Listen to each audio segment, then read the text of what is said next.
When word got out that Julia Bennett had bought the old Palmer place for just $1, the gossip spread like wildfire.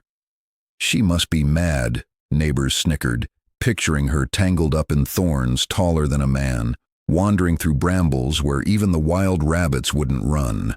The property had been left to rot for years, a maze of stickers and briars nobody wanted. At the feed store, they joked she was starting a lost cause collection, trading money for misery. But while the townsfolk shook their heads and placed quiet bets on how quickly she'd give up, something hidden and extraordinary was waiting deep beneath the thorns. No one could have guessed that before summer's end, Julia's so-called mistake would yield a discovery that would leave the whole community speechless and hungry for a second look. Sunrise spilled over the fields of Cedar Valley, painting the faded silos, white-trimmed houses, and winding gravel roads gold.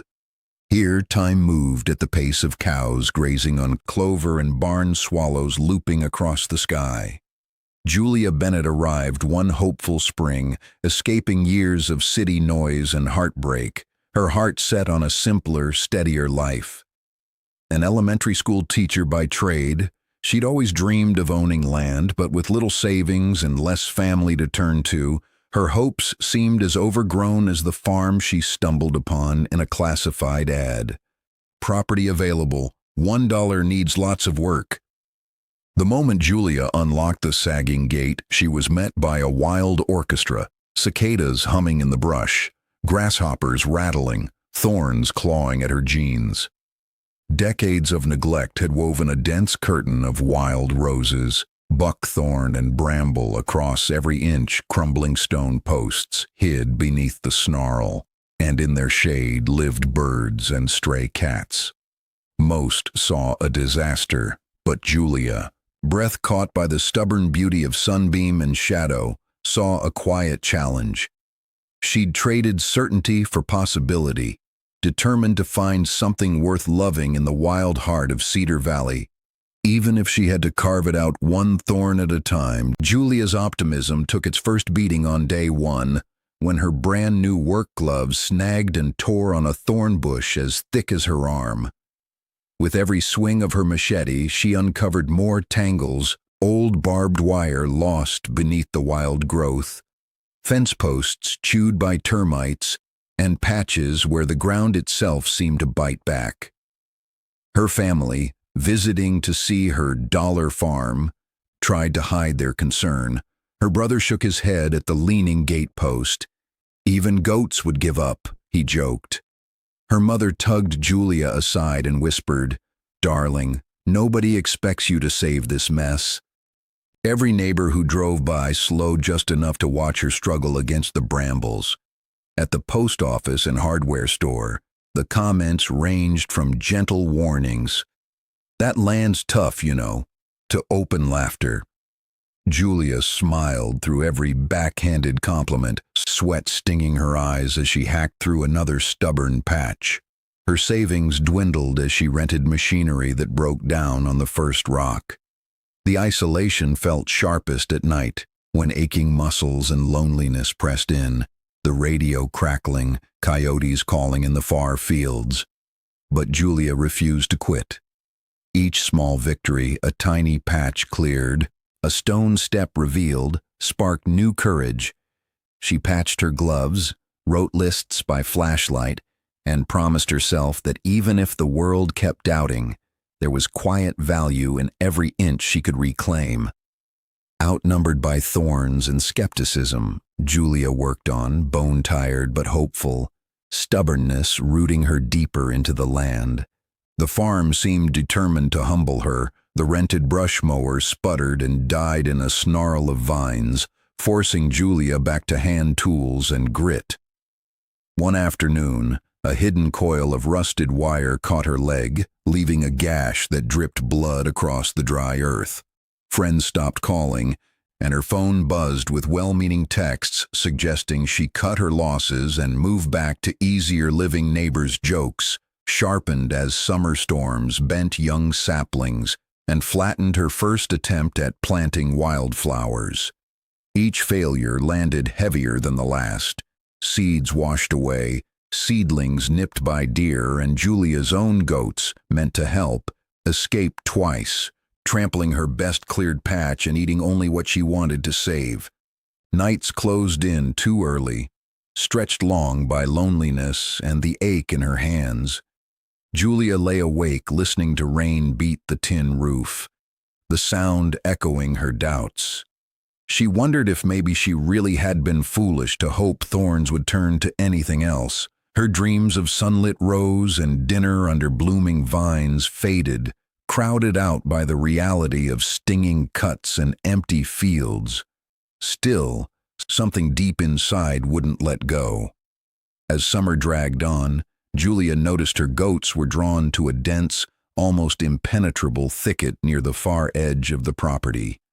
She watched as they returned again and again, pushing deeper, coming out with mouths purpled by some secret feast. Quiet hope flickered. Maybe, just maybe, the abandoned farm was hiding more than pain beneath all those thorns. One morning, as Julia nursed a scraped knee on her porch, old Mrs. Carter from next door wandered over with a mason jar of wildflower honey and gentle advice. "Goats," she said, "are the best hedge trimmers in the world. If you let them lead, sometimes they find what needs finding." That night, Julia dove into books and rural forums, learning how goats could transform unmanageable land into usable pasture just by following their instincts and appetites.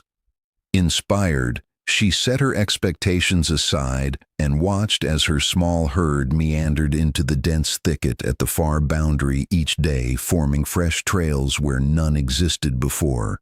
At first, she expected nothing but more trouble, but the animals refused to leave the same patch, returning with sticky burrs tangled in their coats and dark, sweet stains around their mouths. Curiosity stirred. What was keeping them so enthralled back there? The next afternoon, Julia followed their winding path, brushing aside thorn and tangled vine, heart pounding. What she found was something she hadn't dared imagine. Luscious green leaves, thick old trunks, real grapevines, alive under decades of neglect. The thorns that protected them had hidden an orchard's worth of history, and her stubborn goats had sniffed out the key. With discovery blooming beneath the thorns, Julia's priorities shifted overnight. She gathered surplus fencing and shored up weak spots, learning to corral her goats so their appetites were put to work exactly where needed. Day by day, she strategized, letting the herd gnaw through stubborn briars, then guiding them aside to protect the precious green shoots revealed underneath. Every evening, she'd walk the goats back, checking their coats for burrs and checking the vineyard's progress, coaxing back a lost world one mouthful at a time. Back inside her small kitchen, Julia pored over books about old-world grape cultivation, digging up forgotten advice on pruning, fertilizing, and reviving mature vines. She posted photos to gardening forums. "What do I do with wild grapes this big?" Responses trickled in, mixing caution with encouragement. It would take patience, careful snips, and maybe a little luck. She'd never pruned anything taller than a tomato before, but she learned to spot healthy canes, trim away dead wood, and trace fat roots buried beneath soil and rubble. Challenges persisted. Late frost nipped some buds, and the goats once broke loose and sampled the wrong patch, eating tender shoots meant for fruit. Julia's hands bled from thorn snags, and her confidence wilted at each setback. Yet every new cluster of clean leaves, every flash of an old stake beneath the vines, made her hope grow. She found herself humming as she trimmed, dirt beneath her nails feeling more like promise than hardship. For the first time, evening light settled over the land, not as a reminder of another failed day, but as a sign of something waiting to be reawakened. With goats grazing peacefully beside her, Julia realized the best things on a farm and in life often grow from the places everyone else is too quick to clear away. By midsummer, the once ominous thickets surrendered to bands of sun and shadow, revealing neat rows of gnarled vines bursting with dense clusters of green and purple grapes. The land that had seemed cursed by thorns now glowed with the quiet order of an old vineyard waking from a decades-long sleep. Word traveled fast. Neighbors who had once laughed now strolled to the fence. Leaning in for a closer look, Julia's family returned, this time bringing baskets and amazement.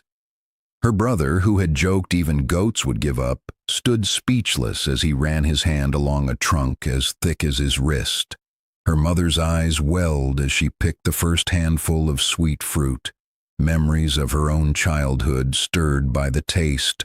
Old Mrs. Carter arrived, breathless, clutching a faded newspaper clipping. Together, they pieced it together. Long ago, the Palmer place had been the valley's pride, its wine served at every harvest dance and Sunday table.